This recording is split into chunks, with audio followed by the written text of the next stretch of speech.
तो मैंने उनको दोनों शादी करवा के भावर करवा के विदा किया।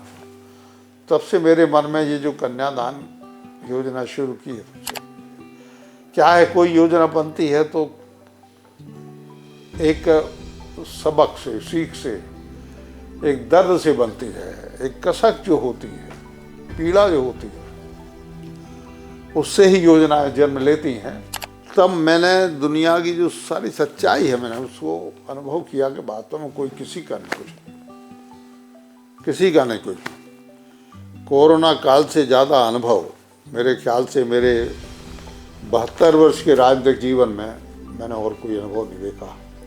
तुम्हारी भी जय जय, हमारी भी जय जय, ये जय जय वाला खेल में नहीं खेलता कोई।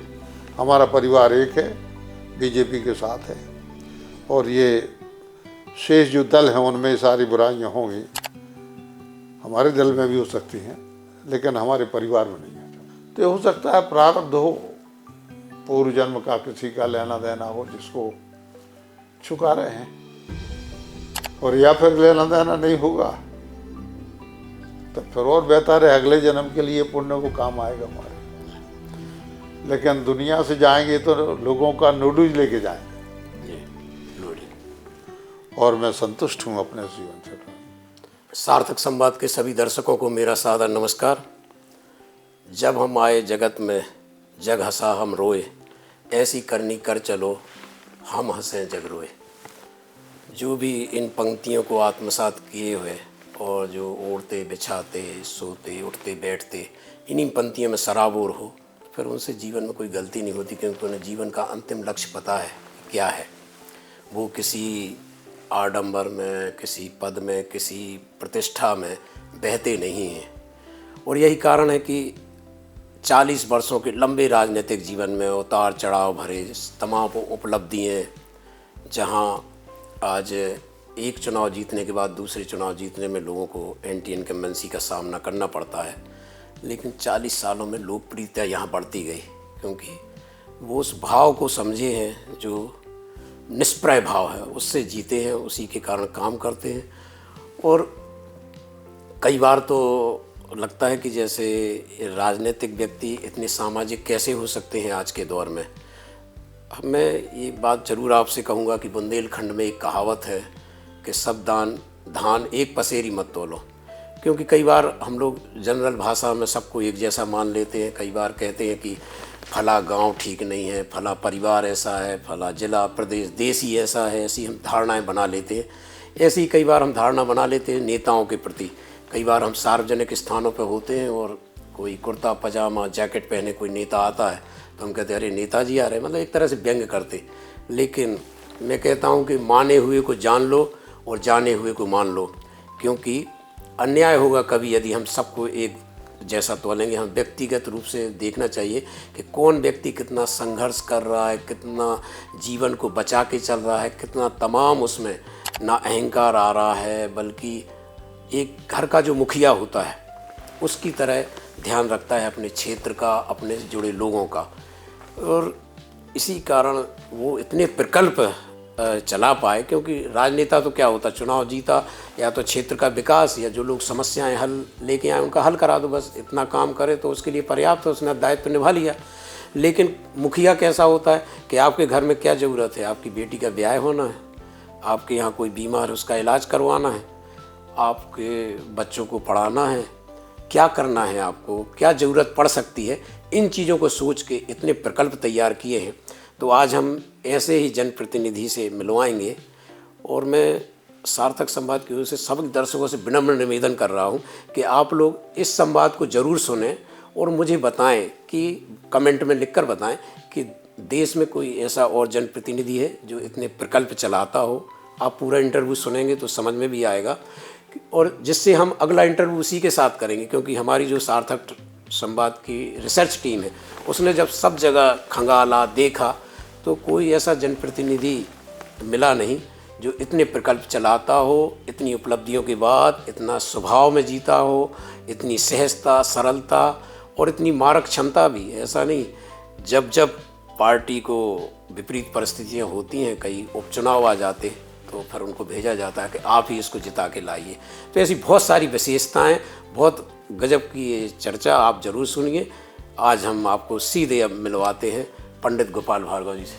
भाई साहब नमस्कार। नमस्कार देवदत्त जी। तो भाई साहब, आपका तो कहाँ से शुरू करें कहाँ ख़त्म, बहुत एक अम्ब्रेला है प्रकल्पों का और इतनी उपलब्धियां हैं, लेकिन वो कौन सा क्षण था जब आप राजनीति में आए और किस कारण से आपने ये क्षेत्र चुना? देखिए, सामान्यतः तो किसी भी राजनीतिक आदमी से पूछेंगे कि आप राजनीति में क्यों आए या आप राजनीति में क्यों आना चाहते हैं, तो एक सामान्यतः तकिया कलाम होता है, एक रटा रटाया वाक होता है जनसेवा के लिए, समाज सेवा के लिए, विकास के लिए। ये सब बातें जो हैं सभी राजनीतिक लोग, छोटे बड़े जितने भी हैं, सबके मुख से आपने सुनी भी होगी, सुनते भी हैं, पूरा देश जानता है इसको। ये बात है भी अच्छी कि राजनीति में आना, पर पद मिले तब भी, पद नहीं मिले तब भी, प्रतिपक्ष में रहें तब भी, सत्ता पक्ष में रहें तब भी, लेकिन हम कुछ लक्ष्य लेकर अपने जीवन में चलते हैं और कुछ कार्यक्रम लेकर भी अपने जीवन में चलते हैं कि जिन्हें हमें, जब तक हम राजनीति में हैं या नहीं भी हैं, पद पर हैं या नहीं भी हैं, इन्हें हमें पूरा करना है। मैं मान के चलता हूं कि अनेकों ऐसे काम हो सकते हैं, हाथ में ले सकते हैं, मैंने लिए भी हैं, जिन्हें हम समाज सुधार की दृष्टि से अपने क्षेत्र के या प्रदेश के लोगों की बेहतरी की दृष्टि से पूरा कर सकते हैं, कर भी रहे।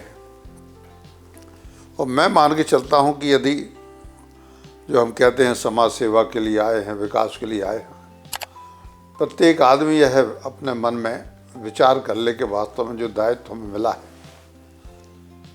यह छोटा मोटा दायित्व तो नहीं है और हमें इसे पूरा करना है, तो मैं मान के चलता हूँ उसका क्षेत्र विशेष हो तो या प्रदेश और देश हो, वह इतना काम कर सकता है कि आज जो परिदृश्य हमें दिखता है उससे 10 गुना ज़्यादा बेहतर परिदृश्य देश का, प्रदेश का और क्षेत्र का दिखेगा, बशर्ते हम पूरी लगन, ईमानदारी और मेहनत के साथ में काम करें। मैं 20 साल अपोजिशन में रहा, विधायक रहा, विधानसभा में संघर्ष करता रहा, सड़कों पर संघर्ष करता रहा, किसानों के लिए भी किया, बीड़ी मजदूरों के लिए, असंगठित क्षेत्र के मजदूरों के लिए संघर्ष किया, छात्र राजनीति से आया था, बड़ा हुआ था, फिर नगरीय निकाय में नगर पालिका अध्यक्ष बना, उसका भी थोड़ा अनुभव हुआ, और उसके बाद में विपरीत परिस्थितियां जब पार्टी की थी, बीजेपी की, तब मैं विधायक बना। देश में 2 सांसद थे उसमें बीजेपी के, किसी राज्य में हमारी सरकार नहीं थी। मुझे स्मरण है कि लगभग 8 राज्य ऐसे थे जहां हमारा एक विधायक भी नहीं था। तो ऐसी विपरीत परिस्थितियों में खुद ये चुन के कि हमें संघर्ष के लिए राजनीति करना है और संघर्ष के माध्यम से हम लोगों की सेवा कर सकते हैं, कर पाएंगे कि भी, यही मन में विचार करके हम भारतीय जनता पार्टी 1980 में जब आए, 84-85 में इंदिरा जी की हत्या के बाद में हम चुनाव बीजेपी के सिंबल पर, बीजेपी की टिकट से लड़े, और मुझे कहते हुए खुशी है कि छत्तीसगढ़ सहित जो 320 सीटें थीं, कुल 28-30 विधायक जीते थे, उसमें मैं भी था। तब से जो विकास का जज्बा था मन में, वो उसको लिए हुए लोगों की पीड़ा, दुख, दर्द, व्यथा, करुणा मन में लिए हुए काम करता रहा। लोगों ने आशीर्वाद दिया तो 9 कार्यकाल हो गए एक ही क्षेत्र से। मैंने कभी क्षेत्र नहीं बदला, मैंने कहीं पलायन नहीं किया। जिस क्षेत्र में मैंने काम किया वहीं पर अपना बही खाता रख के लोगों से 5 साल बाद पूछता था, जोड़ घटाना करके आप बता दो। लोगों ने कहा कि नहीं, आपका काम ठीक है, आप यहीं से चुनाव लें। ये सब जनता की और ईश्वरी कृपा है। और मैं अपने काम से और जो कुछ भी मैं अपनी क्षमता के और अपने जो स्वविवेक है उसके आधार पर कर सका, उससे मैं संतुष्ट हूँ। जब आपने पहला चुनाव लड़ा था तब सोचा था कभी कि ये सफ़र इतना लंबा होगा, आप राजे रहेंगे? कतई नहीं। बीजेपी का सही बात कहें तो बहुत अच्छा वक्त नहीं था। इंदिरा जी की वो घटना जो हो गई, जैसा मैंने कहा भी, देश में जिस पार्टी के कुल 2 सांसद हों 535 में से, किसी राज्य में सरकार नहीं हो, कई राज्यों में विधायक नहीं हो। हमारा यदि कहीं कोई उपचुनाव में एक आध विधायक जीत जाता था तो हम लोग नगाड़े बजाते थे, पटाखे चलाते थे कि हमें विजय मिल गई। एक उपचुनाव पार्षद जीत जाते थे तो हम लोग बड़े घमंड के साथ में, पार्टी का झंडा लगाने से लोग डरते थे कि भाई कांग्रेस का जलवा था, उत्कर्ष था, इतना उत्कर्ष की कांग्रेस को इतना बहुमत मिला था उस समय जितना जवाहरलाल नेहरू के समय नहीं मिला होगा। इंदिरा गांधी के हत्या की घटना के बाद इतना ज़्यादा बहुमत मिला, राजीव गांधी प्रधानमंत्री बने। लेकिन मैंने कभी अवसरवाद की राजनीति नहीं की। धारा के विपरीत तैरना मेरे स्वभाव में है। मैं संघर्षशील स्वभाव का व्यक्ति हूँ। अवसरवाद मुझे दूर दूर तक नहीं छूता। कई मुख्यमंत्री कांग्रेस के समय रहे, अर्जुन सिंह जी रहे, मोतीलाल वोरा रहे, श्यामा चरण जी शुक्ला रहे, 10 साल दिग्विजय सिंह जी रहे। कई लोगों ने मुझसे कहा अभी तुम्हारी क्या उम्र है, कुछ नहीं है, 28-30 साल की उम्र है, कांग्रेस में आ जाओ, नहीं तो जिंदगी खराब हो जाएगी, वहाँ क्या रखा है बीजेपी में। मैंने उनसे कहा नहीं नहीं, आप हमें समझे नहीं। गोपाल भार्गव को आप नहीं समझ पाए। यदि मुझे लाभ चाहिए होता आपके साथ आके, कोई मंत्री पद चाहिए होता, तो मैं 1984-85 में ऐसी पार्टी से क्यों चुनाव लड़ता जिस पार्टी का उस समय कोई बहुत ज़्यादा आधार भी नहीं बन पाया था। पार्टी का संगठन तो था, लेकिन पार्टी को उतना चुनाव में सफलता उतनी नहीं मिल पाती, तो हम क्यों विपरीत परिस्थितियों में लड़ते। तो हमने कहा हमारे ये तासीर में है कि हम,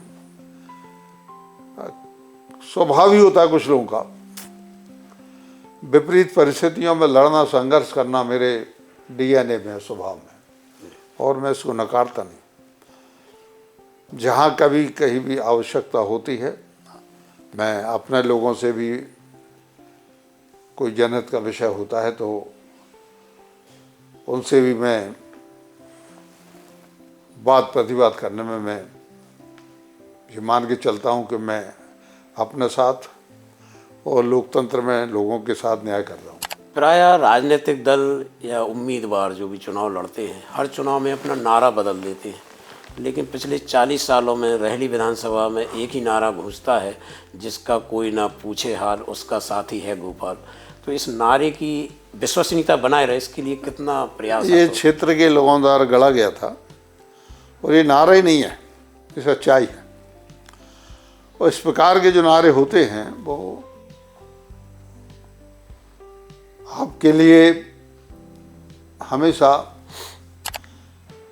गरीब की मदद करने की, मुफलिस बदहाल आदमी की मदद करने की प्रेरणा देते हैं। आपको वो नारे नहीं हैं, वो आपके लिए इशारे हैं, ताकीद है, आपके लिए वो एक संदेश है। नारा नहीं कह सकते, आपके लिए संदेश है। इसका अर्थ ये है, जिसका कोई ना पूछे हाल उसका साथी है। तो जिसका वास्तव में कोई साथ नहीं देता, जो आज भी पड़े हुए हैं, लाचार हैं, बेबस हैं, मुफलिस हैं, करोड़ों की संख्या में है। देखिए देवदत्त जी, मैं बताऊं कि हिंदुस्तान में आज भी 2 समय की रोटी के लोगों को जूझना पड़ता है। हमारी भारतीय जनता पार्टी की सरकार तो लगभग 80 करोड़ लोगों के लिए तो 2 जून के खाने के लिए प्रति व्यक्ति 5 किलो अनाज भी दे रही है। तो इससे आप कल्पना कर सकते हैं कि अभी भी कितनी लाचारी है। तो ऐसे समाज के व्यक्ति के लिए मदद करना, मैं मान के चलता हूँ कि वह ईश्वर का दिया हुआ ही वरदान है और ईश्वर का दिया हुआ प्रसाद है, जिसको मैं लोगों के लिए बांटता रहता हूँ। जनता जो है जनार्दन है, और जनार्दन के स्वरूप में जनता को स्वीकार करके और उसकी मदद करना मैं अपना सौभाग्य भी समझता हूँ, अपना धर्म और कर्तव्य भी समझता हूँ, और ईश्वर मुझे शक्ति भी देता है इसको करने की, अवसर भी देते। मैं यही सोचता हूँ कि जैसा आपने प्रारंभ में कहा कि जब तू आया, दुनिया में आया तो जगह सा तुम रो, स्वाभाविक रूप से बच्चा जो रहता है रोता ही है, रोता है। और ऐसी कर नहीं कर चलो कि जब आप दुनिया से जाएं हम हंसन जग रोए, तो तुम हंसो जग रोए। तो ये 2 लाइनें जो है वास्तव में ये जीवन का सार है, निचोड़ है। जन्म तो आपके हाथ में नहीं है, स्वाभाविक है, शिशु जब जन्म लेता है तो रोता है, लेकिन आपका जितना भी जीवन हो, जितने वर्षों का भी भगवान दें, उस जीवन को अंत में आप कैसे जिए हैं, पूरे जीवन काल को कैसे जिए हैं, और जब आप जाते हैं दुनिया से और आप याद किए जाते हैं, तो आपकी यही तो पूंजी है। आपने पैसा कमाया, आपने प्रतिष्ठा कमाई, आपने बड़े बड़े महल बनवा लिए, आपने बहुत अच्छी गाड़ियां ले ली, आपने बहुत ऐश्वर्य की जिंदगी जी ली, जो कुछ भी हुआ ये साथ में कुछ नहीं आता, ये बात सही है। हमारे संत महात्मा और लोग कहते, विचारक लोग जो कहते, वास्तव में कुछ नहीं जाता है। संसार के जो सबसे बड़े पूंजीपति, उद्योगपति और धनी लोग हैं, ये भी जब जाते हैं तो वास्तव में तो सच्चाई है। ये कोई डायलॉग नहीं है कि खाली हाथ आएगा खाली हाथ जाएगा, तो ये बात सही है। जब हम आए थे तो खाली हाथ थे, जाएंगे तब भी खाली। तो जब हम जाते हैं तो हमारी कफन में जेब नहीं होती। सिकंदर ने ही तो कहा था कि हमारे हाथ बाहर निकाल देना। कफन में इसलिए जेब नहीं होती कि आप जब जाओ दुनिया से तो कुछ भी आप लेके नहीं जा सकते। यही संसार है। कोरोना में मैंने देखा अनेकों निकटवर्ती लोगों ने साथ छोड़ दिया। हमने तो एक प्राइवेट अस्पताल भी अपने क्षेत्र में खोल लिया था, 100 बेड का। प्राइवेट डॉक्टर हायर किए थे जबलपुर से। सारी सेवाएं, सारे इंजेक्शन, रेमडेसिविर सहित हेमीफ्लू के टैबलेट, सारी की सारी चीज़ें, ऑक्सीजन के सिलेंडर, कंसंट्रेटर, सारी व्यवस्थाएं, और किसी आदमी को मैंने मना नहीं दिया। मैंने ये भी देखा इक्का दुक्का लोग, यदि मैं प्रभारी था सागर जिले का, नरसिंहपुर जिले का प्रभारी मंत्री था, तो सागर जिले में जब मैं बुंदेलखंड मेडिकल कॉलेज जाता था तो देखता था कि रोज बड़ी संख्या में लोग मृत्यु को प्राप्त होते थे और नगर निगम के वाहन जाके वो शमशान घाटों के लिए भेजे जाते थे। तो वो देखता था कि दूर खड़े लोग अपने पिता को, अपने माता को, अपने भाई को देख रहे हैं। कई लोगों को मैंने ये भी देखा कि वो शव जो है वो वार्ड बॉय या स्वीपर रखते थे नगर निगम के वाहन में, और दूर खड़े हम लोग देखते रहते थे। उनके परिवारजन देखते थे जिन लोगों की मृत्यु हो गई। मेरा अनुभव ऐसा रहा उस समय कि दुनिया की सच्चाई जो है कोरोना काल से ज़्यादा कोई ऐसा वक्त नहीं आया जब हम समझ पाए। हम सबसे ज़्यादा यदि दुनिया को समझो तो कोरोना काल में हम समझा। जिनके 5-5, 7-7 बच्चे और बेटियां थी, वो दूर खड़े हैं, 5,000, 2,000, 3,000 रुपये दिए वार्ड बॉय को या नगर निगम के कर्मचारी को। देखो फला मेरे पिताजी हैं, ये पैसे लो और ये थैलियाँ लो, ये हमारा पता, मोबाइल नंबर है। इनकी अस्थियां जब दाह संस्कार हो जाए तो इनकी अस्थियां इकट्ठी करके इस थैली में रख देना, इस मोबाइल नंबर पर हम मिल जाएंगे, आप हमारे पास आ जाना, हमको 2,000 रुपये आपको और देंगे। मैं बाजू में खड़ा था, मैंने पूछा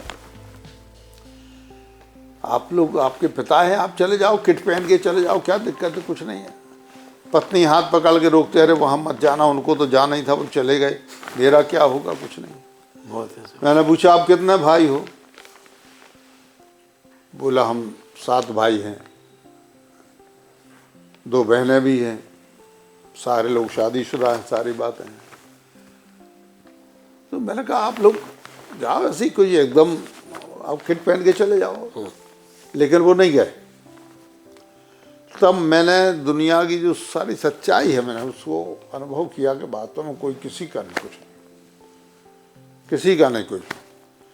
कोरोना काल से ज़्यादा अनुभव मेरे ख्याल से मेरे 72 वर्ष के राजनीतिक जीवन में मैंने और कोई अनुभव नहीं देखा। सूटकेस पर बच्चे को लटकाए महिलाएं 1,000 किलोमीटर चलती आ रही। क्या माहौल था। 1000 किलोमीटर पैदल चलते हुए लोग चले आए। मजदूर आए थे। पानी का पता नहीं, दूध का पता नहीं। मैं तो अपने क्षेत्र में जो व्यवस्था कर सकता था, क्षेत्र की जनता साक्षी और ईश्वर साक्षी है, कोशिश यही की मैंने कि कोई आदमी मरने नहीं पाए। और आप अपने इकलौते पुत्र को सुबह से रात तक उसमें सेवा में लगाए रहे, आपके मन में नहीं आया कि इसको कोरोना हो जाएगा? देखिए संभव तो सब कुछ है। जिन्होंने भाग नहीं लिया इन सब में चीज़ों में, वो भी मरे, उन्हें भी जाना पड़ा दुनिया से। जो घर में घुसे थे, आनंद कर रहे थे, दुनिया का मजा ले रहे थे, पता चला यमराज सबसे पहले उन्हीं के दरवाजे आए। आप बचे नहीं सकते। रोड के बाजू में आप बैठे हुए हैं, चाय पी रहे किसी भी टी स्टॉल पे, आप गाड़ी नहीं चला रहे, आप गाड़ी में नहीं बैठे, पता चला कि वो ट्रक पूरा उस टपरे के अंदर घुस गया, मृत्यु हो गई। आए दिन घटनाएं होती। और जो गाड़ी पे चल रहे हैं, पता चला ईश्वर उनको 20 साल तक उनका कोई दुर्घटना नहीं होती, खरोच नहीं आती, कुछ नहीं है। तो ये निश्चित नहीं है कि आप जीवित रहोगे कैसे, आप सुरक्षित रहोगे तो कैसे। आप घर में बंद रह के भी सुरक्षित नहीं रह सकते। भूकंप है, तमाम प्रकार की चीज़ें हैं, और इसीलिए मैं मान के चलता हूँ कि ईश्वर के ही हाथों में सब लोग है। हम सोचते हैं हम शक्तिशाली हैं, ताकतवर हैं, पदधारी हैं, हमें कुछ होगा, डॉक्टर आ जाएंगे, हमें कुछ होगा। लेकिन जब वक्त आता है तो कोई किसी को नहीं बचा पाता, ना पैसा, ना पहुंच, ना डॉक्टर, ना कोई। तो ये बात मान के चलो कि सब कुछ। और मैं तो कहता हूँ इंसान एक उड़ती हुई पतंग है, आसमान में उड़ती हुई पतंग, जिसकी डोर और वो जो लपेटते गिर रही जी, वो किसी दूसरे के हाथ में है। वो जब चाहेगा तो डोर खींच लेगा, चाहेगा तो डोर कट जाएगी, पतंग चली जाएगी आसमान। ये सब उड़ती पतंग हैं जिन्हें भ्रम है कि हम ही सब कुछ हैं, हम ही सर्वोच्च है, हम ही से दुनिया है, हम ही से व्यवस्था है। ये बेकार का दम्भ है या बोझ है, इससे कुछ नहीं होता।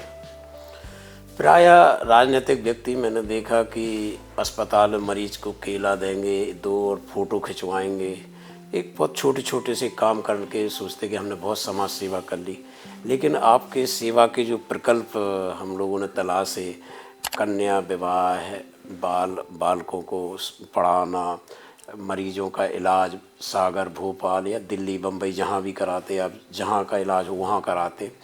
आप सोमकाज की जो 13 मेरे की व्यवस्था कराते, अस्थि विसर्जन करने के लिए बरवान या इलाहाबाद जाना तो वहाँ के लिए वाहन उपलब्ध कराते। तो इतना सब करने के लिए क्या भाव था, क्या आपने सोच के ये सब प्रकल्प शुरू किए? क्योंकि आपका दायित्व तो ऐसा था नहीं कि आप ये सब करें। आप यदि विकास करा लेते और लोगों की छोटी मोटी मदद कर देते तब भी आप चुनाव तो जीतते ही रहते। तो ये सब करने का भाव कैसे आया? और कई आपके प्रयोग ऐसे हुए कि जो प्रदेश ने अडॉप्ट की, जैसे कन्या विवाह आपने पहले शुरू किया फिर प्रदेश में लागू हुआ। देखिए, प्रारंभ में मैंने कहा कि हिंदुस्तान में और मध्य प्रदेश में खास तौर से और हमारे उस अंचल में, बुंदेलखंड में आज भी बहुत दर्द है, बहुत पीड़ा है, बहुत लाचारी है, गरीबी भी। मैं जब प्रभारी मंत्री था टीकमगढ़ छतरपुर का, तो यहाँ से ट्रेन से झांसी जाता था और झांसी से मैं सड़क मार्ग से मैं छतरपुर जाता था।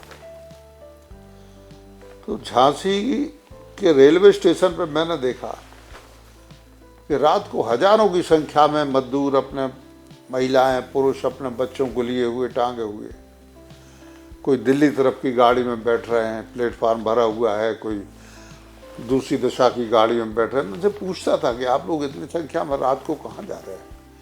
बोलते रात को ट्रेन मिलती है हमारी है, हम मजदूरी करने जा रहे हैं, हम दिल्ली जा रहे हैं, गुड़गांव जा रहे हैं, हम सूरत जा रहे हैं, हम अहमदाबाद जा रहे हैं, नोएडा जा रहे हैं, कहीं उत्तर तरफ की ट्रेन है।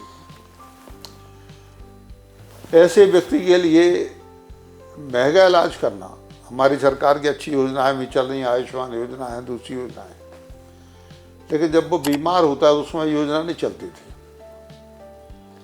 लेकिन हम कुछ सहायता करने की स्थिति में होते थे तो हमने भोपाल बंगले पे व्यवस्था करके रखी। 50 बेड हमारे यहाँ सिर्फ मरीजों के लिए हैं, वो क्षेत्र के हों या क्षेत्र के परिचित लोगों के हों। कोई भी जो फ़ोन कर देता है या पत्र लिख देता है, खबर भेज देता है, तो हम उन लोगों के लिए भी यहाँ रख के इलाज करवाते। पहले इतनी मेडिकल फैसिलिटी भी नहीं थी, इलाज की समस्या, भूख और गरीबी की समस्या, अनेकों प्रकार की जो शादी ब्याह से लेकर 50 समस्याएं होती हैं। आदमी बेटियों के लिए गिरवी रख देता था, बंधक बना लेता था। हमारे कड़ता गांव में जब मैं कन्यादान योजना में हुआ तो यही तो हुआ। 2 आदिवासी बच्चियां जो 16-17 साल की उम्र की थी, उनकी एक अधेड़ आदमी से शादी हो रही थी। मैं था, तत्कालीन कलेक्टर थे शिवशेखर शुक्ला जी। आदिवासी समूह की शादी थी, आदिवासी समाज की। बड़े देव उनके होते हैं जो उनके चबूतरे के नज़दीक करीब 1-1.5 सैकड़ा जोड़े थे। आंगनबाड़ी की महिलाएं आई, कार्यकर्ता, उन्होंने कहा भाई साहब आप गिफ्ट में बच्चियों को साड़ी वगैरह और जो कुछ भी देते हो, साड़ी भी होती है, तो साड़ी और ब्लाउज और एक पेटीकोट दे दें तो इन बच्चियों के लिए हम तैयार कर देंगे। मैंने पूछा कौन सी बच्ची? तो सामने मुझको लगा बिल्कुल कम आयु की, एकदम जैसे एक बकरिया या गाय की बछिया जो होती है उसको हम मारते जब वो मिमियाती है, जब वो वैसी वो कातर दृष्टि से मेरी तरफ देख रही थी कि आंगनबाड़ी वाली कार्यकर्ता आएगी, हमको साड़ी लाएगी। दोनों सगी बहनें थी, कच्छे पहना थी, तो धोती के आधे, साड़ी के आधे, दो टुकड़े करके, एक वो पहना थी गंदी सी, धूल। तो मैंने पूछा ये शादी क्यों कर रहे हो? किससे कर रहे हो? वो लड़की के पिता आए, बुलाए हमको, बोले हमें 70,000 रुपया इसका कर्ज देना है। तो दूर एक आदमी खड़ा था, अधेड़, करीब 40 से 45 वर्ष की आयु होगी उसकी। इनके 70,000 रुपया देना है। तो मैंने कहा 70,000 रुपया के लिए तुम अपनी दोनों बेटियों को इनको दे रहे? बोले हाँ, वो कह रहे थे हम तुमसे पैसा नहीं लेंगे, चुक गए, ये बच्चियों को हमारे साथ कर दो, हमारे घर का काम करेंगी, हमारी पत्नी बन के रहेंगी। मैं अवाक रह गया, सारे अधिकारी अवाक रह गए, क्या ही रहे। मैंने कहा ये तो नहीं है संभव। मैंने उसको बुलाया, मैंने कहा एक हमारे सहयोगी थे, मैंने उनसे कहा इसको 70,000 रुपया दे दो, और मैंने उससे कहा जाओ भागो तुम यहाँ से, गलत काम कर रहे तुम, तुम्हारे लिए जेल भिजवा देंगे यदि तुम यहाँ रहो। वो भाग गया। उसके पिता से मैंने कहा कि आप लोग कन्यादान लो, मैं भी साथ में बैठता हूँ, बढ़िया साड़ी ब्लाउज कुछ नए पहनाए, बच्चियों को नहलाया धुलाया, सब कुछ हुआ, उपटन लगाया, हल्दी लगवाई, सारी बातें होती थी। 2 लड़के खड़े थे, तो आदिवासी समाज के थे। तो मैंने लड़कों से पूछा, और भी मेला जैसा भरा था, काफ़ी नौजवान लड़के घूम रहे थे। आजकल तो आदिवासी बच्चे थोड़े एडवांस हो गए हैं, जीन्स वगैरह पहने हुए थे, टी शर्ट। तो मैंने कहा लड़कों को बुलाया, मैंने कहा बेटा तुम ये बच्चियाँ इनसे शादी करोगे? एकदम हर्षित हो गए, खुश हो गए। अरे चाचा जी कर लेंगे, आपकी कृपा है। तो मैंने कहा बच्चियों से पूछा, बच्चियाँ भी हर्षित हो गई। तो मैंने उनको दोनों शादी करवा के भावर करवा के विदा किया। तब से मेरे मन में ये जो कन्यादान योजना शुरू की है, क्या है, कोई योजना बनती है तो एक सबक से, सीख से, एक दर्द से बनती है, एक कसक जो होती है, पीड़ा जो होती है, उससे ही योजनाएं जन्म लेती हैं। योजनाएं अपने आप, बहुत कम योजनाएं ऐसी हैं जो स्वतः की योजनाओं के जो सोच के योजना बने।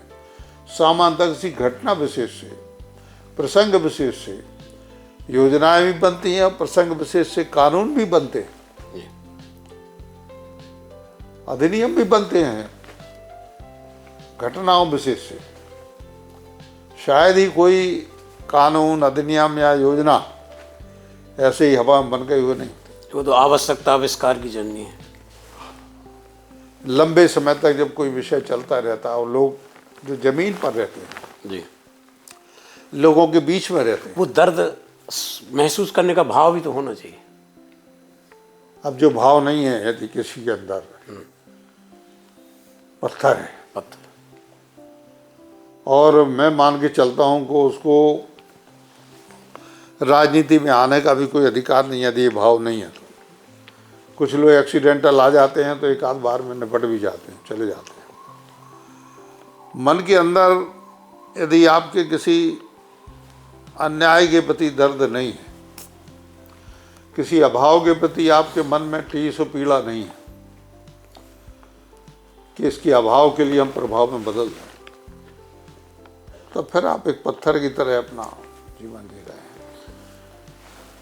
मैं तो मान के चलता हूँ राजनीतिक लोग नहीं, बल्कि ब्यूरोक्रेट्स में भी, हमारे अफसरों में भी, लोगों में भी, आम आदमी में जो सक्षम है उसमें भी ये भाव होना चाहिए, भले वो चुनाव लड़े अथवा नहीं लड़े, वो पद पर हो या नहीं हो, लेकिन यदि आम आदमी में ये भाव आ गया, सपोर्ट यदि बाजू में कोई परिवार रहता है, उसके बच्चों के लिए पढ़ने के लिए जो होता है उसमें फीस नहीं है, स्कूल से उसका नाम कट जाए, और यदि भगवान ने हमें, पड़ोस में हम रहते हैं, हमें दिया है पैसा, कुछ दिया है, हम उसके बच्चे की फीस भर दें, इससे बड़ा पुण्य कोई नहीं होता। आपको इसके लिए एमएलए बनने की जरूरत नहीं है। बाजू में हम रहते, यदि हमारा 1,00,000 1.5 लाख रुपया महीने का वेतन है और उसकी 1,500 रुपया फीस लगना है, और कोई रिक्शा चलाता है, कोई मजदूरी करता है, कोई गृहस्थ, कोई घर का काम करने वाली कामकाजी महिलाएं हैं जो मजदूरी करती हैं, नहीं चुका सकती फीस, पर सरकारी स्कूलों में भेजती हैं, और वहाँ भी बच्चे नहीं पढ़ पाते हैं। और यदि हम 1,000 रुपया महीना देके, तो ये भी किसी एमएलए बनने से, एमपी बनने, मिनिस्टर बनने से भी बड़ा सौभाग्य उसका है। देने वाले को कि ईश्वर ने उसे अवसर दिया। और यदि हम नहीं कर पाते हैं तो वास्तव में हम अपना और अपने बच्चों का और पत्नी का पेट भरने के अलावा और संसार के जीव नहीं हैं। हम एक प्रकार से पेटू है, एक ही काम है हमारा, दिन भर खाना पीना मौज करना, टेलीविज़न देखना, मोबाइल देखना, गपशप करना और इसके बाद दुनिया से चले जाना। तो अंत में जब जाना पड़ता तो याद आता कि हमने क्या किया। तो आपका खाता खाली, कुछ नहीं होता। ये जो सोमकाज तेरह की व्यवस्था, अस्थि विसर्जन की व्यवस्था, इसके पीछे भी कोई? देखिए, हमारे बुंदेलखंड में कई कुप्रथाएं हैं। काफ़ी लोगों को मैं समझाता हूँ। क्या होता है, जब व्यक्ति की मृत्यु हो जाती है तो 13वीं के दिन उसके परिवार को, समाज के लोगों के लिए और भी जो परिचित लोग हैं उनके लिए भोजन देना पड़ता है। वो 13वीं कहलाती है। अब कई लोग आते हैं हमारे पास में कि भैया पिताजी नहीं रहे, दादाजी नहीं रहे, माताजी नहीं, 13वीं की व्यवस्था नहीं है, कुछ नहीं है, कर्ज लेना पड़ेगा किसी बड़े मालगुजार लैंडलॉर्ड से, किसी बड़े किसान से या किसी बड़े सेठ से, और कर्ज चुकाना पता नहीं कब तक कैसे चुकता है, तो हमारी व्यवस्था करवा दो। तो मैं जब बता रहा हूँ, किसी समस्या को लेकर, किसी पीड़ा को लेके ही योजना बनती दिमाग में। तो मैंने सोचा कि यार ये बार बार रोज आते 2-5 लोग कि हमको 13वीं करना है, हम श्राद्ध करना है, ये करना वो करना। एक ये भी हमारे यहाँ एक परंपरा, श्राद्ध नहीं किया, 13वीं नहीं की तो हो सकता है कि उनका पूर्वज नरक में रहे या कुछ। स्वाभाविक रूप से उनका आत्मा तृप्त नहीं हो, मतलब वैकुंठ की प्राप्ति, स्वर्ग की प्राप्ति, या फिर उनका जो कहते नहीं आत्मा भटकती रहती है, वो धारणाएं हैं। अब उसके बारे में गहराई से नहीं कहूँ, लेकिन जब धारणाएं हैं तो पूरी करने के लिए उसको ऋणी बनना है। तो जो गरीब लोग आते, खास तौर से उसमें हरिजन, अनुसूचित जाति, जनजाति, अति पिछड़े लोग ज़्यादा होते हैं। बड़े किसान नहीं आते हैं, बड़े लोग नहीं आते हैं, ऐसे 10-5 लोग रोज आते हैं। तो उनके लिए मैंने नगद पैसे, पहले नगद पैसे दे देता था, वो कभी कभी दुरुपयोग भी होता था। तो मैंने उनके लिए अपने घर में ऐसी 100-200 बोरी आटे की, गेहूं की पिसाली आटा बना लिया और घी का एक टीन रख दिया, पीपा। तो उसके लिए 1-2 बोरी दे दी और पीपा दे दिया कि जाओ ये घी, तेल और आटा हमारी तरफ से, बाकी सब्जी की व्यवस्था आप कर लेना। तो ऐसे हर साल सैकड़ों की संख्या में, ऐसे हजारों की संख्या में लोग होते हैं जिनकी मदद कर देते हैं। अब ये भी है कि पहले अस्थि विसर्जन गरीब परिवार तो गांव के नदी नाले में कहीं भी उसका विसर्जन कर देते थे। तो कई लोग आते थे, उन्होंने कहा भैया यदि नर्मदा जी में हो जाए, हमारे नगद में नर्मदा जी पवित्र नदी है, नर्मदा जी में हो जाए तो हमारा भी जो मृत्यु हुई है पुरखों के लिए, उनके लिए कुछ हो सकता है कि उनका जीवन जो है अगला, वो मान्यता यही है कि उद्धार हो जाएगा, मोक्ष मिल जाएगा। तो मैंने 2 वाहन सिर्फ इसी के लिए रिजर्व रखे, जो आज भी चलते हैं और 25 साल से चल रहे हैं। तो एक विशेष नंबर दिया हुआ है सिर्फ अलग से कि आप इस नंबर पे सूचना दें और किस दिन आपका वो अस्थि संचय होना है, वो तारीख बता दें, तो हमारे सुबह 8 बजे गाड़ी आपके यहाँ पहुँच जाएगी। तो एक राउंड लेती है, 2, 3, 4 यदि हुई तो उसी एक पूरे मार्ग को ऐसा कि कम से कम चक्कर लगे और सारे लोगों की अस्थि संचय हो जाए। और जाके वहाँ नर्मदा जी का जो बरमान है, हमारे बरमान घाट है, वहाँ पे मैंने एक धर्मशाला और घाट बनवाए, बहुत बड़ी धर्मशाला बनवाई 15 साल पहले। तो वहाँ पे नाव भी दी मैंने, वहाँ पे मल्लाह भी हमारा है, तो वहाँ पे वो नाव विसर्जन करवा देता है। पंडित भी हमारा है, तो वहाँ पर वो शास्त्री जी हैं, वो वहाँ पर पूजन वगैरह करवा देते हैं। तो ये तमाम बातें जो है ये कहीं किसी किताब में नहीं लिखी, किसी नियम में नहीं है, कोई सरकारी व्यवस्था प्रावधान नहीं है। लेकिन यदि भगवान ने कहीं 2 पैसा दिया है तो किसी ऐसे काम के, ऐसे व्यक्ति के निमित्त लग जाए जहाँ आपकी आत्मा को शांति मिले। तो ऐसी अनेकों प्रकार के प्रकल्प जो हैं, गौशालाएं भी हम चलाते हैं और भी काम करते हैं। विद्यार्थियों को कोचिंग, कॉम्पिटिटिव एग्जाम निकालने, बच्चों के लिए पढ़ाई के लिए जो कुछ भी व्यवस्था हो सकती है वो सब करते हैं।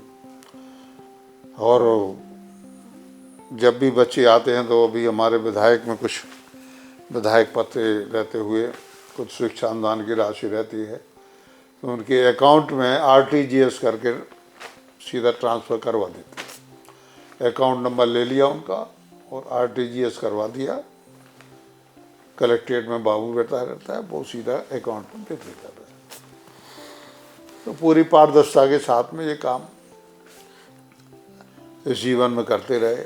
अनेकों बातें ऐसी हैं जिनके बारे में कर आज जब बीमार लोग यहाँ आते हैं भोपाल के अस्पताल में इलाज कराने के लिए, तो यहीं बंगले पे मैंने रुकने की जो व्यवस्था की, भोजन की व्यवस्था की।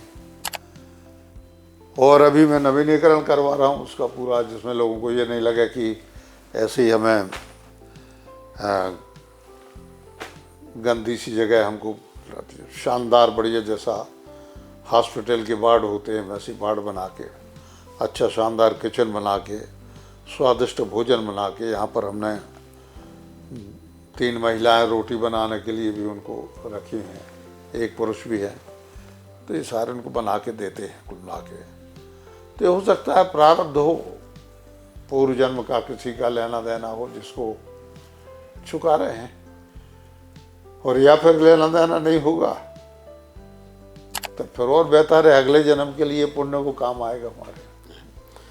लेकिन दुनिया से जाएंगे तो लोगों का नूडल्स लेके जाएंगे। ये कोई आदमी ये ना कह पाए क्षेत्र में कि आपने ये काम नहीं करा, ये काम बाकी रहा, ऐसा हुआ वैसा हुआ। जो असंभव है मेरी क्षमता में नहीं है, मेरे अधिकार में नहीं है, वो हो सकता है नहीं हुआ, लेकिन जो संभव हो सकता है तो मैंने किया है और मैं संतुष्ट हूँ अपने जीवन से। और यही संतुष्टि का भाव मुझे थोड़ा आत्मबल भी देता है। ईश्वर कृपा बनी रहे, जनता का सहयोग बना रहे, तो शेष जिंदगी जो है वही चाहता हूँ कि ठीक है कि जब तुम जाए जगत से हम हंसे जग रोए। आज सनातन की बहुत चर्चा होती है, लेकिन जो सर्वमान संत हैं इस देश दुनिया में, मलूक पीठाधीश्वर, अग्र पीठाधीश्वर राजन दास जी ने कहा कि आपका संस्कृत विद्यालय सनातन का आधार है। तो ये उस समय आपके मन में कहाँ से आया कि ऐसा एक विद्यालय हो? देखिए क्या होता है कि हमारी सनातन संस्कृति में विभिन्न प्रकार के पूजा पद्धतियाँ प्रयोग होते हैं, कर्मकांड होते हैं, यज्ञ हैं, हवन हैं, जप हैं, तप हैं, होते हैं। और ये यजमान रहता है पूरी श्रद्धा और भक्ति के साथ में पूजन सामग्री इकट्ठा, जैसी उसकी हैसियत होती है। बड़ा यजमान होगा तो वैसा, छोटा होगा तो वैसा। लेकिन मान्यता यह है कि पूजन यदि हम कराएं किसी उद्देश्य विशेष के लिए या फिर अपने मन की संतुष्टि के लिए, तो पूजन विशेष कराने के लिए अच्छा पंडित हो, पूर्णतः शिक्षित हो, कर्मकांड का विधि विधान का ज्ञान हो, संस्कृत का उच्चारण सुस्पष्ट हो, मंत्रों का उच्चारण सुस्पष्ट हो बगैर त्रुटि का, तो जो पूजन करवाने वाला है सामग्री इकट्ठी की, पैसा उसने व्यय किया तो वो सार्थक हो जाएगा। होता क्या है कि कई बार गरीबी में कई ब्राह्मणों के परिवार ऐसे, कई पंडित ऐसे हैं जो संस्कृत की बहुत अच्छी शिक्षा प्राप्त नहीं कर पाते हैं। घर में चूंकि वही काम है तो एक मोटे मोटे पूजन का, स्नान का, चंदन का, अक्षत का, इसका पुष्प चढ़ाने का, भोग लगाने के, आरती करने, जो भी मंत्र होते हैं वो मंत्र मोटे मोटे याद करके लेकिन जो गूढ़ पद्धति है उसके बारे में नहीं जानते हैं। तो मैं मान के चलता हूँ कि यजमान ने यदि खर्च किया है तो उसको न्याय दिलाने के लिए और उससे जो अनुष्ठान है या फिर जो भी आयोजन है उसका फल दिलाने के लिए योग्य बच्चों का या फिर योग्य विप्रों का या पूजा करवाने वाले कोई लोग हों, उनका होना बहुत आवश्यक है। और इसी बात को दृष्टिगत रखते हुए, चूँकि मैं वर्ण से ब्राह्मण हूँ, इस कारण से मैंने सोचा कि यजमान किसी भी समाज का हो सकता है, लेकिन हम यदि उसके लिए श्रेष्ठ विप्र देंगे, हो सकता है कि उसके लिए उसका लाभ हो। ये तो विश्वास के ऊपर है लोग के। तो ये सब काम तो हमने 22 साल पहले अपने गृहनगर गढ़ाकोटा जो मेरा क्षेत्र है उसमें मैंने एक संस्कृत विद्यालय शुरू किया था शुरू में, जो महाविद्यालय हो चुका है। करीब 300 बच्चे उसमें अध्ययनरत हैं और धीरे धीरे बच्चे निकलते जाते। तो कोई बच्चा बनारस में, कोई वृंदावन में, कहीं मैं दक्षिण भारत भी गया तो कोई रामेश्वरम में, कहीं वो काशी में भी बहुत से बच्चे हमें अपने विद्यालय के पढ़े हुए मिलते हैं। तो वहाँ पे कर्मकांड का वहाँ पे वो उपयोग कर रहे हैं, तो वो जीविका उपार्जन कर रहे हैं, सारी बातें। तो इसी दृष्टि से कि हमारी संस्कृति है जो हमारी संस्कृति, जो सनातन संस्कृति, वो संस्कृत से ही है, उसी से जन्मी है और संस्कृति से ही संस्कृत जन्मी। दोनों एक दूसरे के पूरक हैं, तो हम उसको अलग करके नहीं देख सकते। कई लोग उसको अन्यथा रूप में देखते हैं जातिगत, तो मैं उसके लिए कुछ नहीं कर सकता। मैं उनसे क्षमा चाहता हूँ। कुछ विषयों में कंप्रोमाइज नहीं किया जाता है। जो सभी बातों में किया जा सकता है, लेकिन कुछ विषयों में नहीं करना चाहिए, जहाँ तक मैं जानता हूँ थोड़ा बहुत। और इसलिए मैं महाविद्यालय के लिए संस्कृत, खासतौर से 22 बच्चे तो हमारे यहाँ अनाथ हैं, इनके माता पिता नहीं हैं, बूढ़े बुजुर्ग उनके छोड़ गए कि आप ही देखो इनको पालना। तो आवासी है वो, तो खाना पीना, रहना, वस्त्र इत्यादि, किताबें सारी चीज़ें मेरी तरफ से व्यवस्था है, और कहीं ना कहीं से ईश्वरी कृपा से हो जाती है। कोई दिक्कत 9 बार चुनाव जीतने का महत्व वही व्यक्ति समझ सकता है जो कभी पार्षद रहा हो, सरपंच रहा हो, विधायक रहा हो, सांसद रहा हो। आपको ये मास्टरी कैसे आई चुनाव जिताने की? क्योंकि आपको जब भी बाई इलेक्शन कठिन आता है तो आपको पार्टी भेजती है। पिछले वर्षों में चाहे वो बड़ा मलहरा का बाई इलेक्शन हो, पृथ्वीपुर का बाई इलेक्शन हो, नहीं, क्या होता है कि कई हमें पहले काफ़ी भेजा जाता था राज्य में। जब विधानसभा के, लोकसभा के समय तो करते ही थे प्रचार, लेकिन विधानसभा के समय कई राज्यों में 1 महीना 15 दिन के लिए पार्टी भेजती थी। और हमने कई राज्यों में, खासतौर से आजू बाजू के हिंदी भाषी राज्यों में, हमने लोकसभा चुनाव में काफ़ी प्रचार किया और विधानसभा चुनाव में भी 15-20 दिन रह के प्रचार किया। तो इतना अनुभव हो जाता है, खुद चुनाव लड़ना, दूसरे को चुनाव लड़वाना। मसलन पृथ्वीपुर है, अभी पिछले कार्यकाल में बड़ा मलहरा है, यहाँ पर पार्टी ने कहा तो हमने दोनों चुनाव जिताए। लेकिन उसके बाद वो अभी 2 साल पहले चुनाव हुए, उसमें वो सीटें हम फिर नहीं जीत पाए, लेकिन उस समय हमने जिताया पठान में। तो पार्टी जहाँ भेजती है, हम तो गुजरात भी जाते रहे पहले, जब पार्टी भेजती थी तो नगर निगम चुनाव में गए। उत्तर प्रदेश तो जाते ही थे। पहले छत्तीसगढ़ था, हमारे यहाँ शामिल था, छत्तीसगढ़ जाना होता था। तो आजू बाजू के प्रदेशों में तो काफ़ी होता था, जाते थे। जो भी जिम्मेवारी पार्टी देती थी उसे पूरा करते थे, किया भी। कभी कभी तो बड़ा असंभव सी बात हो जाती थी चुनाव जिताना। मैं पार्टी नेतृत्व से क्या देता था कि मैं जो कर रहा हूँ मुझको स्वतंत्रता से करने दो, तो परिणाम अनुकूल आएंगे। और पार्टी ने मुझे पूरी आज़ादी दी, पूरा फ्री हैंड किया, और ऐसी सीटें जो हमें कभी कल्पना नहीं कर सकते थे, बस जीते। सागर मेयर का जो बाई इलेक्शन हुआ था वो भी जीते, सारी चीज कही है। जवेरा चुनाव, काफ़ी चुनाव जीते। एक बार मैं 72 विधानसभा चुनाव में, उपचुनाव में, जी प्रदेश या बाहर के, मैं भाग ले चुका हूँ, जिसमें से 65 चुनाव।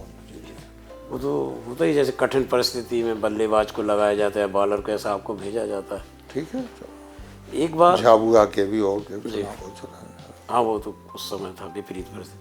एक बार सोने से पूछा गया कि आपको इतना ठोका पीटा जाता है, गलाया जाता है, आपको कितना कष्ट होता है आभूषण बनने के लिए। तो उसने कहा इसमें हमें कष्ट नहीं होता, लेकिन जब मेरी तुलना गुमची के साथ होती, तोलते हैं, तब कष्ट होता है कि मुझे एक पलड़े पर मुझे और दूसरे पलड़े पर गुमची को रखा गया। आपका भी कई बार ऐसा होता है कि कद्दावर नेताओं की नाम सूची छप रही है, पोस्टर बैनर लगा रहे हैं, वो छुटभैया नेता जो चुनाव हार जाते हैं, जिनका कुछ नहीं, वो कद्दावर सूची में आपका नाम जोड़ा जाता है, तब आपको कष्ट होता गया? ये शब्द बड़ा प्रचलन में है, अखबारों में भी है और भी बोलचाल में भी है, कद्दावर शब्द। जी, कद्दावर नेता। कद्दावर नेता, मैं आज तक नहीं समझ पाया कद्दावर क्या होता है। जिसके पास में पद है वो कद्दावर है, जिसके पास में पद नहीं है वो आजकल कद्दावर नहीं है। सीधी बात ये है। हाँ, आजकल पद का पर्यायवाची कद्दावर हो गया, कद्दावर का पर्यायवाची पद हो गया। पद नहीं तो कुछ नहीं। लेकिन आप कई ऐसे लोग जिनकी हैसियत 10 विधायकों को जिताने की, 10 विधायकों को हराने की है, उनके बारे में लोग जानते ही नहीं क्या है क्या नहीं। एक कोई किसी को कोई पद मिल जाएगा, लोग उसी के पीछे घूमने लगेंगे। एक नई परंपरा 10-15 साल में शुरू हुई है आजकल, जो पदधारी है उसके पीछे घूमने की। मैं मान के चलता हूँ कि कोई पद शाश्वत नहीं होता, स्थायी नहीं होता। राजनीति तो ऐसा है कि लोग आते भी हैं, जाते भी हैं। इस कारण से यदि व्यक्ति को समझ के हम उसके साथ रहेंगे, तब तो हम कुछ ग्रहण कर सकते हैं उससे। किसी पद वाले के साथ में रहेंगे तो आज पता चला उसका पद है, कल अच्छा नहीं है, और बाद में हम किसी दूसरे से जुड़े तो वो हम शंका की नज़र से देखेगा, ये तो इसके साथ थे, इसके गुट में थे। तो हमें रहना ही क्यों गुट में, हम तो निर्गुट। एक ही गुट है हमारा, वो है जनता का, कोई गुट नहीं, उसी में मस्त रहना। ठीक है, आप पिछले 2 साल से मंत्री नहीं है, लेकिन आपके तो प्रभाव में कोई कमी नहीं आई। आपके जो समर्थक थे वो आपके साथ हैं, शुभचिंतक आपके साथ काम करेंगे, आपकी पूछ परख होती रहेगी, आपके काम होते रहेंगे। कोई आवश्यक नहीं कि आप मंत्री बन जाएं या मंत्री रहे तभी काम होंगे। मैंने लंबे समय मंत्री पद पे भी देख लिया, आज विधायक हूँ तब भी मैं देख रहा हूँ। और वरिष्ठता का एक सम्मान भी लोगों के मन में रहता है कि अधिकारियों के मन में रहता है कि इतना सीनियर है। कई अधिकारी जो IAS अधिकारी हमारे सामने जब MLA बने थे, उन्होंने ज्वाइन किया। हम अभी विधायक हैं लेकिन वो रिटायर हो चुके हैं। हमारा विधायक जीवन 42 साल का अभी तक हो गया, जी, कार्यकाल पूरा होगा तो 45 का हो जाएगा विधायक जीवन। इतने समय तक तो कोई अधिकारी रहता ही नहीं है, सब उसके पहले चलेगा।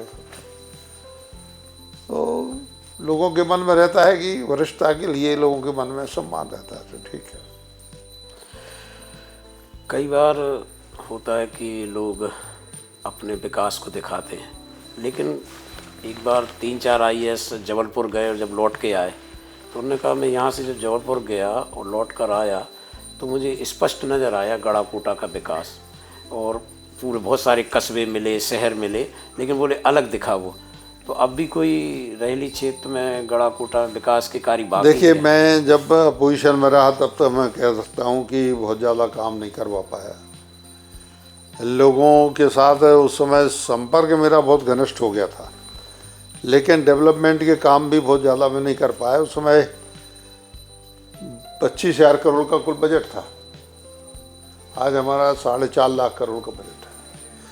और हमारी सरकार जो है उसने, और मैंने मंत्री पद पर रहते हुए और मंत्री पद जब नहीं भी रहा, जब मैं लीडर अपोजिशन रहा तब भी जितने काम, और आज भी मैं विधायक हूँ 2 साल से, कोई पद दूसरा नहीं है मेरे पास में, लगातार काम स्वीकृत हैं, चल रहे हैं।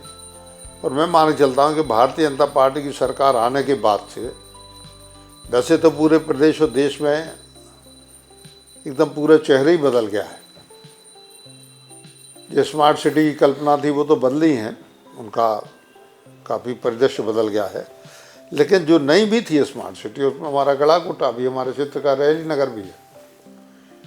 अभी रैली के लिए उस कैटेगरी की जो नगर पालिकाएँ थी उसमें फर्स्ट प्राइज मिली बगैर स्मार्ट के। गड़ाकोटा से जब आप निकलेंगे तो लोग कहते हैं कि भैया कौन सा शहर आ गया है, जबकि अलग से मुझे कोई बजट नहीं मिलता, आवंटन मिलता। तो क्षेत्र को बनाया जाता, सजाया जाता है, बनाया जाता है क्षेत्र को, और क्षेत्र को इस तरह से पाला जाता है जिस तरह से कोई माता पिता अपने बच्चे को पालती है। क्या समस्या है, फर्टिलाइजर नहीं मिल रहा है, बताओ, देखते हैं व्यवस्था। बार बार मार्कफेड को फ़ोन किया, बार बार कलेक्टर को कहा, डीडीए को कहा, व्यवस्था करो। मैं तो साफ सफाई नहीं होती है तब भी मैं स्वीपर को बताता हूँ, दरोगा को, फला जगह कचरा लगाए करो। नगर पालिका तो करती ही है। और कहाँ कहाँ क्या आवश्यकता है, कहाँ लाइट लगना, कहाँ। मैं कहीं से निकलता हूँ, लाइट भी बंद मिली मुझे कहीं नगर की, तो मैं तुरंत, बाद में कभी कभी भूल भी जाते हैं तो तुरंत फ़ोन करता हूँ कि देखो उधर की लाइटें बंद हैं, क्या कारण है तुम्हारे को। छोटी छोटी सी चीज़ें जो किसी मंत्री की एक प्रकार से उसके कर्तव्य की नहीं है। मैं मान के चलता हूँ कि मैं पार्षद भी हूँ, मैं सरपंच भी हूँ, मैं अध्यक्ष भी हूँ, मैं एमएलए भी हूँ, मैं मिनिस्टर भी हूँ, सारी चीज़ें यही मान के जब हम चलेंगे, जो हम अहम में रह गया, मैं मिनिस्टर हूँ, मैं काय को लाइट ले रहा हूँ, वो जाने। लेकिन मैं कहता हूँ कि बच्चों की तरह क्षेत्र को पाला जाता है तो बच्चे भी उतना ही प्रेम करते हैं आपसे जितना आप। यही कारण है। हम लोग जब पत्रकार लोग चुनाव के समय रिपोर्टिंग को जाते हैं तो उम्मीदवारों से मिलने का प्रयास करते तो वो अकबकाने से, तो रात में आएंगे 2 बजे 2 मिनट बात करेंगे, सुबह जल्दी 2 मिनट चाय पे बात करेंगे। और जब हम लोग इस यात्रा में गड़ाकोटा पहुँचे तो देखा कि आपके कार्यालय में गए तो उन्होंने कहा भैया टाकीज में बैठे होंगे, और वहाँ आप इत्मीनान से बैठे, ना कोई चुनाव का टेंशन ना कुछ। तो ये कैसे, इसी कारण सब हो पाता। 5 साल काम करो और चुनाव के वक्त पे खूब सो आराम करो। या पार्टी कहीं आजू बाजू के जिले में कहीं भेज दे तो उसको जिताओ, पार्टी का काम करो। क्योंकि 10-5 सीटें दी आपने, नहीं जिताई, कभी रह गया। जैसा वो बीच में हुआ था, कमलनाथ जी मुख्यमंत्री बन गए थे, तो यही तो हुआ। तो हमेशा ये लगा रहता है कि भैया आजू बाजू की भी जिताओ तभी सरकार बनेगी। जीवन के हर क्षेत्र में आप एक तरह से आदर्श नैतिक जीवन जी रहे, फिर विपक्ष को क्या मौका देते हैं आरोप लगाने के? क्या कमी रह जाती है, क्या आरोप लगाते हैं लोग? आरोप कुछ नहीं, आरोप तो भगवान पे भी, देवताओं पे भी, सब पे लग सकते हैं, किसी पे भी लग सकते हैं। कोई संसार में ऐसा व्यक्ति नहीं जो, मैं कह रहा हूँ नहीं, भगवान के ऊपर लग जाते हैं। अपने मन के अंदर खुद झांक के देखते हैं कि क्या हमसे बुरा हो गया, तो लगता है कि अभी दुनिया जितनी बुरी नज़र आती, ना दुनिया इतनी बुरी है और ना हम खुद इतने बुरे हैं। अब बाकी लोगों के लिए जाकी रही भावना जैसी, प्रभु मूरत दे देखी तन तैसी, तो स्वाभाविक वही भाव है।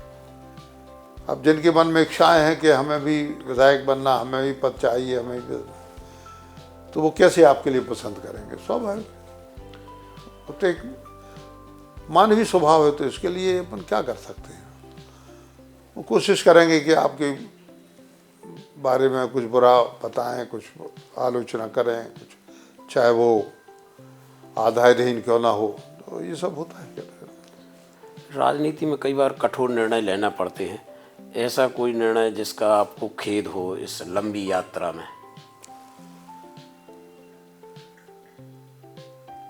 कठोर निर्णयों के बारे में हम सिर्फ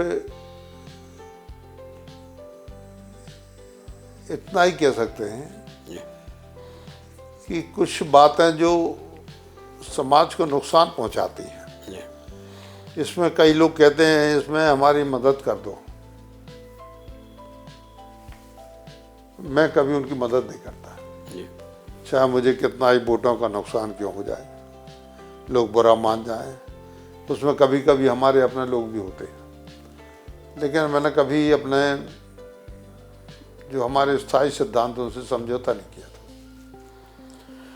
आज छोटे छोटे जनप्रतिनिधि भी अपने परिवार के साथ गोवा, स्विट्जरलैंड और कहाँ कहाँ घूमने जाते हैं।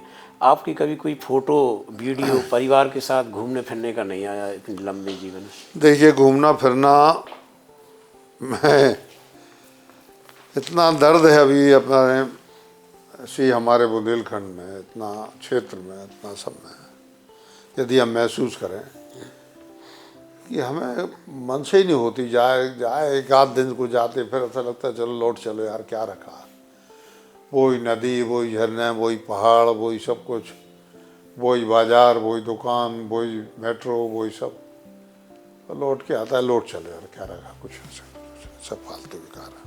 आपको जान के आश्चर्य होगा, रिकॉर्ड इस बात का सब है कि 20 वर्षों तक मैं मंत्री रहा तो मुझे निःशुल्क यात्रा की पात्रता है हवाई जहाज से जी।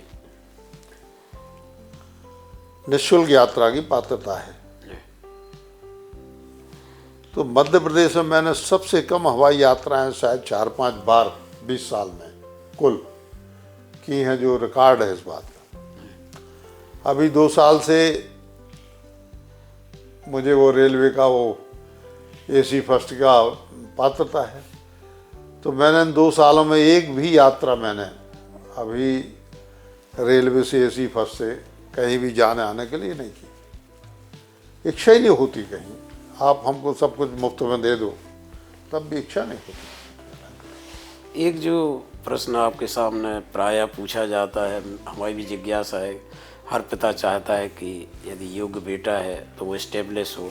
तो अभिषेक दीपू भार्गव इतने सक्रिय हैं, आप घर बैठते हैं, वो चुनाव में काम करते हैं और अभी तक सर्वे में हर बार नाम आता है, लेकिन ना देखिए विषय हर बार आता है और मैं चाहता हूँ कि कुछ लोग जो उनके बारे में एक धारणा देश में जो पैराशूट से उतरते हैं, हम मंत्री, हम विधायक, हम पार्टी के संगठन के बहुत बड़े नेता पदाधिकारी हैं, तो अपने बेटे के लिए कहीं भी स्थापित कर दिया, बिटिया के लिए कर दिया, परिवार के जन के लिए कर दिया। ऐसे की बातों का तो मैं विरोधी हो, ये नहीं होना चाहिए। जब तक आपने राजनीति में कुछ सीखा नहीं, अनुभव नहीं, आपको दुख दर्द के बारे में कुछ पता नहीं, नियम कायदे के बारे में कुछ पता नहीं, तो ठीक है।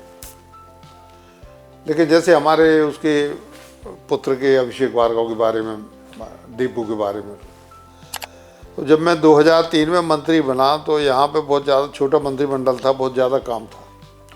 तभी लोकसभा के चुनाव आ गए 4 महीने बाद, 5 महीने बाद। टीकमगढ़ छतरपुर का ही प्रभारी था, वहाँ से कुशमरिया जी खड़े हो गए। उमा जी मुख्यमंत्री थी, उन्होंने कहा भैया इनको जिताना हर हालत में। अब कुशमरिया वहाँ नए थे, उनका परंपरागत क्षेत्र था लोकसभा जी। उसमें समय लगा, 4 जिलों का मेरे पास में प्रभार था, उसमें समय लगा। 7 विभाग मेरे पास में थे, उसमें समय लगा। तो मैं थकान महसूस, तो मेरा जो इकलौता लड़का, मैंने ये सन 2003 की बात है, आज से 22 साल पहले की, तो मैंने उससे कहा कि फलां की शादी है, इसमें ये इनके घर मृत्यु हो गई, जरा इसकी दाह संस्कार में चले जाना या बैठने चले जाना, कुछ भी। अभी छोटा था, अभी उस समय लोग उसको बच्चा समझते थे, बच्चा। तो धीरे धीरे धीरे धीरे वो इन सब चीज़ों में पड़ गया था। छोटा मोटा काम हो, थाने का, कचहरी का, अदालत से करो। तो शुरुआत 2003 से हुई उसकी, तो 2025 आ गया, सारी चीज़ें समझने लगा, सारी बातें, सारा अनुभव हो गया अच्छे बुरे का। तो ऐसे लोग जिनकी एक पूरी की पूरी पीढ़ी राजनीति में है, उनकी मदद करते हुए पूरी निकल गई, किशोर अवस्था से वो प्रौढ़ अवस्था में तक आ गई। और उसके बारे में परिवारवाद की बात करना, तो पार्टी का तो उसने इतना काम किया, युवा मोर्चे से भी किया और भी तरह से किया। आज भी जितने कार्यक्रम होते हैं पार्टी के, सारे कार्यक्रमों को पूरा करता है। तो 22 साल जिसने 23 साल पार्टी के प्रति लगातार समर्पण का भाव, किसी प्रकार की अनुशासनहीनता नहीं, सारी बातें। तो इसको परिवारवाद से अलग देखा जाना चाहिए, नहीं तो फिर अच्छे लोग राजनीति में नहीं आएंगे। फिर तो सब ऐसे ही आएंगे, अपना कुछ भी पेपर जुगाड़ लगा के टिकट ले ली, पक्ष में हवा चली, अनुकूल हवा चली तो जीत गए, और उसके बाद में अगली बार फिर घर बैठ गए। अब तो बहू भी छोटे बच्चों की गंभीर बीमारियों का इलाज कराने लगी। देखिए, मैंने कम्युनिस्ट पार्टी से एक बात सीखी, सिर्फ एक पार्टी हिंदुस्तान में ऐसी है जो कम्युनिस्ट पार्टी, मार्क्सवादी, लेनिनवादी हो या फिर CPI, CPM कोई भी हो, मैंने देखा इसके अधिकांश लोग एक ही पार्टी में रहते हैं। बाकी पार्टियों खूब दल बदल होते हैं, लेकिन कम्युनिस्ट पार्टियों में मैंने कभी सुना नहीं कि पार्टी बदल हुआ हो। वहाँ का आम कैडर भी नहीं बदलता, पार्टी नेता तो छोड़ो, पदाधिकारी छोड़ो, उनके पॉलिट ब्यूरो का है कोई भी तो उसको सदस्य नहीं बदलता। ये इसलिए होता है कि उनकी एक वैचारिक प्रतिबद्धता है, भले लोग उसको पसंद करते हो नहीं करते हो, आज उनका अवसान हो गया, एक प्रकार से पतन हो गया। जो कम्युनिस्टों की कार्यपद्धति इसी तरह से मेरे घर की, मैं यदि बीजेपी में हूँ शुरू से, बीजेपी के जन्म से लेके, तो मेरे पुत्र उस समय जो नाबालिग था उस समय भी, तब से उसने भी शिक्षा ली। मेरे घर में बहू आई तो उसने भी बोल दिया। तो हम ये नहीं कि दो इस पार्टी में हो गया, दो उस पार्टी में हो गए, हमारी आई सरकार तो जय जय, दूसरे की पार्टी तुम्हारी भी जय जय, हमारी भी जय जय, ये जय जय वाला खेल में नहीं खेलता कोई। हमारा परिवार एक है, बीजेपी के साथ है, और ये शेष जो दल हैं उनमें सारी बुराइयां होंगी, हमारे दल में भी हो सकती हैं, लेकिन हमारे परिवार में नहीं है। आप लंबे समय तक टाकीज का संचालन किया, फिल्में देखने का आपको शौक़ है, तो आपकी पसंदीदा फिल्म, पसंदीदा हीरो, पसंदीदा हीरोइन, पसंदीदा गाना और बता दीजिए। देखिए, फिल्में तो बहुत है। जब इमरजेंसी में हम फरारी में थे तो 1975 में शोले रिलीज हुई, मैंने 200 बार शोले देखी जी। और 200 बार। मदर इंडिया भी अच्छी फिल्म थी, मुगल आजम भी अच्छी फिल्म थी। और चूंकि मैं एग्जीबिशन की जो फिल्म व्यवसाय इसमें था, मेरी टाकीजें थी, अब तो खैर लगभग एक को छोड़ के सब बंद हो गई। ये व्यवसाय मुख्यतः मेरा था। जब मैं पढ़ के निकला था तो यही व्यवसाय करता था। राजनीति में उसके बाद आया, बीच में वकालत भी की 1-2 साल।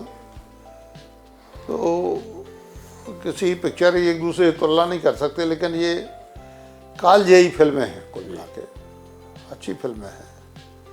एक भाभी फिल्म आई थी, बहुत अच्छी थी। दोस्ती फिल्म आई थी, बहुत अच्छी थी। तो फिल्मों के बारे में काफ़ी अच्छी फिल्में हैं। अभी बात के 10 साल 15 साल पहले के कार्यकाल में कई अच्छी फिल्म आई। दृश्यम जैसी फिल्म आई, दिलवाले आई, तो अनेकों स्मृतियां हैं, क्योंकि मेरा व्यवसाय वही था। लेकिन अब वो खत्म हो गया धंधा। मैंने इस व्यवसाय की जवानी देखी और अब बुढ़ापा देख रहा हूँ।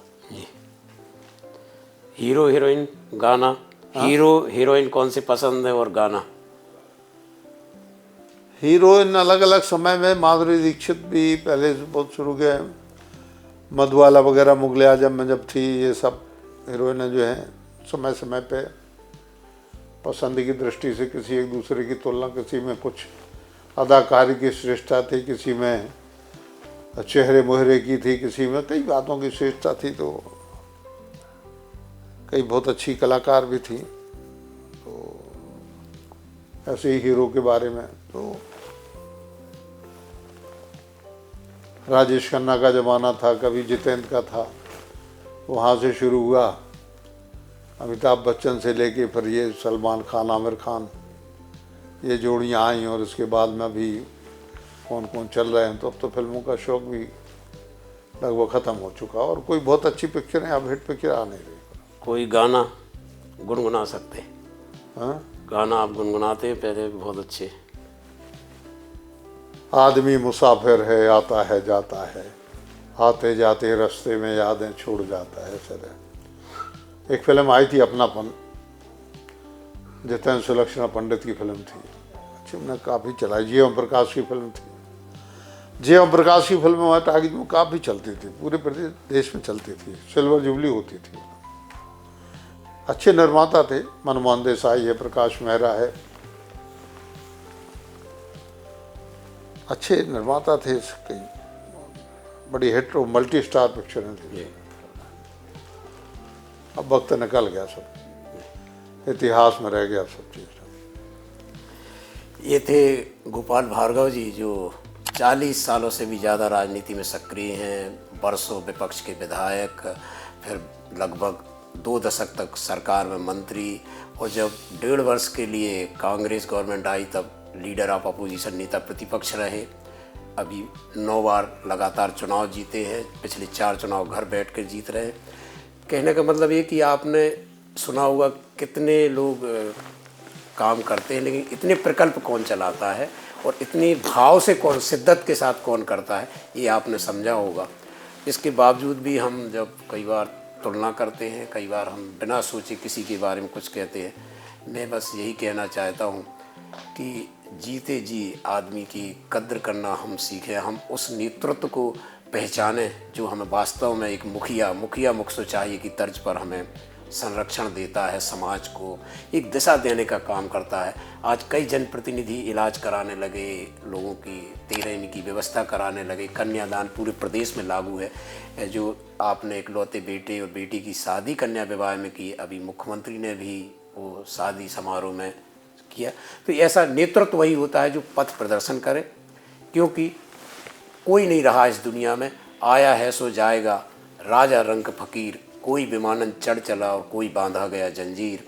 तो हम सब कई किंवदंतियाँ कहेंगे, बात करेंगे, लेकिन आज समझने की ज़रूरत है कि आज हमारे बीच ऐसा नेतृत्व मौजूद है जिससे हम बहुत कुछ सीख सकते हैं और जिससे बहुत कुछ दिशा समाज को दी जा सकती है। आप सभी से अनुरोध है कि आप इस संवाद को ज़रूर सुनें, लोगों को फॉरवर्ड करें, कमेंट में हमें सुझाव दें। इसको फॉरवर्ड अधिकतम लोगों करें जिससे लोगों की निराशा ख़त्म हो, जो राजनीति के प्रति निराशा हो रही वो दूर हो। आज भी उम्मीद पे दुनिया कायम है और आज भी ऐसे जनप्रतिनिधि मौजूद हैं जिन्हें हम अपना परिवार का मुखिया जैसा मानते हैं, और इसके प्रमाण है कि वो लगातार जीत भी रहे, घर बैठे भी जीत रहे, और पार्टी जनता सब उनको कभी कोई सराहने के लिए कोई कम शब्द पढ़ते हैं सबके पास, सब कहते हैं कि नहीं वो अच्छे भैया, सबको कहते हैं। चुनाव में भी हम लोग जाते हैं तो लोग कहते हैं भैया तो ठीक है, लेकिन वो उनके साथ में जो काम करने वाले उनके साथ दिक्कत है, कभी किसी कार्यकर्ता के साथ दिक्कत है, लेकिन भैया से कभी किसी को दिक्कत नहीं हुई। उसका कारण इस साक्षात्कार में आपने देखा होगा कि उनके भाव क्या हैं, वो काम क्या करते हैं। आज के लिए इतना ही, कल किसी और शख्सियत के साथ हम सार्थक संवाद करेंगे, तब तक हमें आगे दीजिए। नमस्कार।